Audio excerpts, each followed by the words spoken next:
நண்பர்களே, இன்னைக்கு நம்ம ஒரு சூப்பரான முட்டை தொக்கு அதான் பார்க்க போகிறோம். வாங்க எப்படி பண்ணலான்னு பார்க்கலாம்.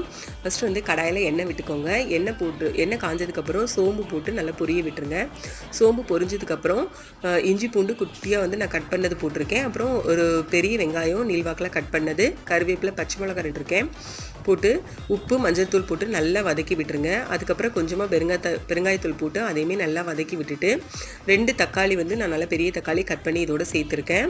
அதோட மஞ்சள் தூள் அப்புறம் கொஞ்சமாக தனியாத்தூள் போட்டு நல்லா வந்து இந்த தக்காளி வந்து வதக்கி விட்டுருங்க. தக்காளி வந்து நல்லா வதங்கணும். அதுக்கப்புறம் கொஞ்சமாக கரம் மசாலா போட்டு அதையும் நல்லா கலந்து விட்டுட்டு வேக வச்ச முட்டை இருக்கு இல்லையா, அதை இது மாதிரி கட் பண்ணி எல்லாத்தையும் அந்த தக்காளி தொக்கு மேலே அதை வச்சு விட்டுருங்க. வச்சுட்டு மூடி வச்சு ஒரு 5 மினிட்ஸ் நல்லா வந்து குக்காக விடுங்க. அது குக் ஆனதுக்கப்புறம் திருப்பி போட்டிங்கன்னா நம்மளோட சூப்பரான முட்டை தொக்கு ரெடி ஆயிடுச்சு. செஞ்சு பாருங்கள். செஞ்சு பார்த்துட்டு எப்படி இருக்குன்னு கமெண்ட் பண்ணுங்கள், ஷேர் பண்ணுங்கள், சப்ஸ்கிரைப் பண்ணுங்கள். பாய்.